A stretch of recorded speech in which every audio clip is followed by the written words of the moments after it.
नमस्कार दोस्तों, खबर बहुत बड़ी है। आज तक न्यूज चैनल के इस एंकर के खिलाफ कांग्रेस की कर्नाटक सरकार ने गैर जमानती धाराओं के तहत केस दर्ज किया है, क्योंकि 2 ही दिन पहले ये प्राइम टाइम में रात 9 बजे अपने कार्यक्रम में कर्नाटक सरकार के खिलाफ एक झूठ चला रहा था। और वो झूठ क्या था, मैं आपको बताता हूं दोस्तों। यह पत्रकार यह दावा कर रहा था कि कर्नाटक सरकार राज्य के माइनॉरिटीज को, यानी कि मुसलमानों, सिखों, ईसाइयों, जैनियों को सब्सिडी दे रही है, मगर गरीब हिंदुओं को इससे वंचित रखा जा रहा है। सरासर झूठ। झूठी खबर इसलिए दोस्तों, कर्नाटक सरकार की ये योजना सिर्फ माइनॉरिटीज के लिए नहीं थी। कर्नाटक सरकार की ये योजना, जैसा कि आप देख सकते हैं, राज्य के अनुसूचित जाति और जनजाति के लिए भी थी, यानी कि शेड्यूल कास्ट और शेड्यूल ट्राइब के लिए भी थी। मगर यह पत्रकार अपने मंच का इस्तेमाल करके एक तरह से विपक्ष की सरकार के खिलाफ सुपारी लेकर यह कार्यक्रम कर रहा था। अब कांग्रेस ने इसके खिलाफ गैर जमानती धाराओं में केस दर्ज किया है। यह पत्रकार, जो इससे पहले आप जानते हैं तिहाड़ जेल में कथित तौर पर 100 करोड़ की वसूली के मामले में जेल में वक्त बिता चुका है, अब रुदाली कर रहा है, अब शहीद बनने की कोशिश कर रहा है। क्या कह रहा है मैं आपको बाद में बताऊंगा दोस्तों। मगर वो जो कार्यक्रम आज तक ने चलाया था ना, जैसा कि आप देख सकते हैं, आज तक ने उसे डिलीट कर दिया है। जी हां, अपने YouTube मंच से उस कार्यक्रम को हटा दिया है। बड़ा सवाल ये कि अगर इस पत्रकार को लगता है कि तुमने कुछ गलत नहीं किया है, और अगर कार्यक्रम में कुछ गलत नहीं है, कुछ झूठा नहीं है, तो उसे हटाया क्यों? सीधी सी बात है दोस्तों, मैं उन लोगों में से हूं जो हमेशा एक पत्रकार के अधिकारों के साथ रहा हूं, मगर शर्त यह है कि वो व्यक्ति एक पत्रकार होना चाहिए, एक प्रोपेगेंडिस्ट नहीं होना चाहिए। सुपारी लेकर विपक्ष, माइनॉरिटीज और दूसरे पत्रकारों पर निशाना उसे नहीं साधना चाहिए। मगर जैसा कि आप देख सकते हैं, आज तक ने अपना वो कार्यक्रम हटा दिया। अगर वो सच्चाई पर होता तो वो इस कार्यक्रम को नहीं हटाता। मैंने आपको बताया, अब वो व्यक्ति रुदाली कर रहा है दोस्तों। वो क्या कह रहा है ये मैं आपको पढ़ के सुनाऊंगा, मगर उससे पहले देखिए कर्नाटक में मंत्री प्रियांक खड़गे, जो कि मल्लिकार्जुन खड़गे के बेटे हैं, उन्होंने क्या ट्वीट किया था। उन्होंने ट्वीट किया था कि आज तक का एंकर जो है वो जानबूझकर झूठ फैला रहा है कर्नाटक सरकार के खिलाफ और उसकी योजनाओं के खिलाफ। और ये जो झूठ है, इसकी शुरुआत सबसे पहले भाजपा के नेताओं ने की, और फिर उसके बाद इस एंकर ने इस झूठ को अपने प्राइम टाइम में जगह दी। आगे प्रियांक खड़गे ये भी कहते हैं कि हम इस पर कानूनी कार्रवाई करेंगे। नतीजा यह है दोस्तों कि इसके खिलाफ केस दर्ज हो गया है। मैं फिर सवाल पूछना चाहता हूं आज तक से, आखिर आपने वो कार्यक्रम क्यों हटाया? आप में से जो लोग उस कार्यक्रम की एक झलकी को देखना चाहते हैं दोस्तों, जब इस एंकर ने वो झूठा कार्यक्रम किया था दोस्तों, तब कुछ लोगों ने उसे ट्विटर पर डाउनलोड करके डाल दिया था। मैं चाहूंगा कि इसके 51 सेकंड की झलक देखिए। एक एक शब्द भ्रमित करने वाला, एक एक शब्द गलत बयानी, और आप खुद देखिए कि आखिर कर्नाटक सरकार ने यह FIR दर्ज क्यों किया। देखिए। अब हम आपको कर्नाटक में कांग्रेस सरकार की उस योजना के बारे में बताएंगे जिसके तहत वहां की सरकार, कांग्रेस की सरकार जो है, गरीब अल्पसंख्यकों को ऑटो रिक्शा और टैक्सी खरीदने में 50% की सब्सिडी देगी। यानी गाड़ी की आधी कीमत सरकार देगी और बाकी की आधी कीमत चुकाने के लिए भी सरकार लोन देगी। अब आप खुद सोचिए कि कर्नाटक में अगर आज किसी गरीब व्यक्ति ने, अल्पसंख्यक नहीं बल्कि बहुसंख्यक समाज में जन्म लिया हो, तो वो अपने आप को आज कितना कोस रहा होगा। कर्नाटक के जो बाकी के जो धर्मों के लोग हैं, जो बहुसंख्यक धर्म में हैं, वो सोचते होंगे काश हम भी अल्पसंख्यक होते। कर्नाटक सरकार का कहना है कि वो अपनी इस नई योजना के तहत लोगों को आत्मनिर्भर बनाना चाहती है और उनके लिए रोजगार के नए अवसर पैदा करना चाहती है। लेकिन दूसरी तरफ वो ये भी कहती है कि इस योजना का लाभ सिर्फ गैर हिंदुओं को ही मिलेगा। ये योजना हिंदुओं के लिए नहीं है। यानी अगर कोई व्यक्ति हिंदू है, चाहे कितना भी गरीब है, चाहे उसके पास कोई पैसा नहीं है, तो उसे सरकार ऑटो रिक्शा और टैक्सी खरीदने पर सब्सिडी नहीं देगी। लेकिन अगर कोई व्यक्ति मुस्लिम समुदाय से है, या फिर ईसाई है, जैन है या बौद्ध धर्म से है, तो इन लोगों को सरकार की तरफ से ऑटो रिक्शा और टैक्सी खरीदने पर 50% की सब्सिडी मिलेगी। अब मेरा सीधा सवाल आज तक न्यूज चैनल से, अगर आपको लगता है कि पत्रकार सही बोल रहा था, तो आपने कार्यक्रम को हटाया क्यों? आखिर क्यों ये कार्यक्रम YouTube से डिलीट हो गया है। और जैसा कि कुछ देर पहले मैंने आपको बताया, वो पत्रकार जो है रुदाली करने लगा है क्योंकि उसे लगता है कि कुछ अंधभक्त हैं जो उसकी हर बात पर यकीन करते हैं। वो क्या बोल रहा है दोस्तों, आपके स्क्रीन पर।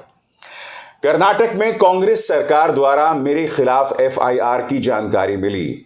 सवाल का जवाब FIR, वो भी गैर जमानती धाराओं के साथ, यानी गिरफ्तारी की पूरी तैयारी। मेरा सवाल यह था कि स्वावलंबी सारथी योजना में हिंदू समुदाय शामिल क्यों नहीं है। इस लड़ाई के लिए भी मैं तैयार हूं, अब अदालत में मिलेंगे। फिर सवाल, आज की तारीख में ये जो व्यक्ति अपने आप को शहीद बताने की कोशिश कर रहा है, तुम्हें उस कार्यक्रम पर बने रहना चाहिए था ना। अगर तुमने झूठ नहीं बोला था तो उसे डिलीट क्यों किया। यहीं पर तुम पकड़े जाते हो। दोस्तों, ये पहली बार नहीं है जब इस पत्रकार ने इस तरह के गैर जिम्मेदाराना कार्यक्रम किए हैं। इसके कार्यक्रम में सिर्फ और सिर्फ विपक्ष पर निशाना साधा जाता है। आपको याद होगा दोस्तों, जब दिल्ली में अरविंद केजरीवाल सरकार जीती थी चुनाव, तब इसने बाकायदा अपने कार्यक्रम में रुदाली की थी कि दिल्ली की जनता को हिंदू मुस्लिम मुद्दों की कोई परवाह नहीं है, दिल्ली की जनता को राष्ट्रीय मुद्दों की कोई परवाह नहीं है, क्योंकि उन्होंने बीजेपी को वोट नहीं दिया। मोरबी पुल हादसा हुआ था दोस्तों, कितने लोग मारे गए थे, याद है ना आपको। इतनी बड़ी त्रासदी हुई थी। इस व्यक्ति में इतनी हिम्मत थी कि इसने मोरबी पुल हादसे के लिए भी मारे गए जो लोग थे उसे जिम्मेदार ठहराया था। याद है कि आप भूल गए? सुनते हैं। इसके अलावा इस दुर्घटना के लिए जो वहां लोग मौजूद थे उनकी भी तो कुछ जिम्मेदारी बनती है। कुछ लोगों को यह बात आज हमारी बुरी लग सकती है, आज का दिन तो नहीं है ये कहने का, लेकिन फिर भी कड़वा सच ये है कि लोग खुद भी कहीं ना कहीं इस हादसे के दोषी जरूर हैं। जब EMI रेट्स बढ़ गई थी तो इसने कार्यक्रम किया था कि एक जमाने में लोग जो हैं लोन नहीं लिया करते थे, अब न जाने क्यों लेने लग गए हैं। यानी कि सिर्फ विपक्ष के खिलाफ सुपारी नहीं, आम जनता के खिलाफ सुपारी, जो भारतीय जनता पार्टी सरकार के खिलाफ आवाज बुलंद करती है। विपक्ष या इस सत्ता से सवाल पूछने वाले पत्रकारों पर निशाना साधना इसके कार्यक्रम का अभिन्न अंग बन गया था। आज इसके खिलाफ गैर जमानती धाराओं के तहत केस दर्ज हुआ है, FIR दर्ज हुआ है। मैं एक बात स्पष्ट कर दूं दोस्तों, आपको याद होगा कुछ दिनों पहले स्मृति ईरानी ने इसे जलील किया था। क्यों? क्योंकि इसने स्मृति ईरानी से टमाटर के बढ़े हुए दामों पर सवाल किया था। उस वक्त मैंने कहा था कि इस पत्रकार ने कोई गलत सवाल नहीं किया। आखिर क्यों स्मृति ईरानी बुनियादी मुद्दों से बचती है, यानी कि कहीं ना कहीं इस मुद्दे पर मैंने उस पत्रकार का समर्थन किया था। मैं हर उस पत्रकार के पक्ष में हूं जो सत्ता से सवाल पूछेगा, मगर हमने ऐसी ढेरों मिसाल देखी है जहां बीजेपी की सरकारों ने सत्ता से सवाल करने वाले पत्रकारों को परेशान किया है। सिद्दीक कप्पन याद है आपको? यह व्यक्ति हाथरस भी नहीं पहुंचा था और इसके खिलाफ आतंकवाद की धाराओं में केस दर्ज कर दिया गया। स्वर्गीय पवन जायसवाल, इनका गुनाह सिर्फ इतना था कि मिड डे मील स्कीम में जो गड़बड़ झाला चल रहा था, इस व्यक्ति ने सिर्फ रिपोर्ट की थी और इसे परेशान किया गया था। गुजरात के अंदर किरण पटेल नाम के एक पत्रकार थे, उनके खिलाफ देशद्रोह के तहत केस दर्ज कर दिया गया था। क्यों? क्योंकि उन्होंने सिर्फ अपनी रिपोर्ट में यह कहा था कि हो सकता है कि केंद्र गुजरात के मुख्यमंत्री को हटा दे क्योंकि वो उनके काम से खुश नहीं है। सिर्फ यह कहा था उस पत्रकार ने। इस तरह से बीजेपी की सरकारें छोटे छोटे मुद्दों पर लोगों को परेशान करती है, और अगर आप झूठ बोलोगे तो जाहिर सी बात है आप पर कार्रवाई होगी। मसलन न्यूज 18 का यह पत्रकार जिसके खिलाफ राजस्थान में अब केस दर्ज है। क्यों? क्योंकि इसने अपने कार्यक्रम में एक झूठ चलाया था कि जो जहांगीरपुरी में बुलडोजर चलाया गया था, कांग्रेस ने उसका बदला अलवर में हिंदुओं के खिलाफ बुलडोजर चला कर लिया है। जबकि आप भी जानते हैं कि हकीकत क्या थी। अलवर में जो बुलडोजर चला था वो जहांगीरपुरी से पहले चला था। नंबर 2, बुलडोजर चलाने के पीछे नगर पालिका में भाजपा का हाथ था, क्योंकि 35 लोगों में से 32 लोग भाजपा के थे। मगर फिर भी न्यूज 18 का यह पत्रकार झूठी खबर चला रहा था। बार बार चला रहा था, लगातार चला रहा था। मुद्दा सिर्फ ये नहीं है कि ये पत्रकार झूठ बोलते हैं, मुद्दा ये है कि इनकी तैयारी रहती है समाज में दंगा भड़काने को लेकर। प्राइम टाइम में आप इनके तमाम कार्यक्रमों को देख लीजिए, हर कार्यक्रम भड़काऊ होता है, हर कार्यक्रम में झूठ होता है, बार बार होता है, लगातार होता है, और जब पकड़े जाते हैं तो इस तरह से रुदाली करते हैं।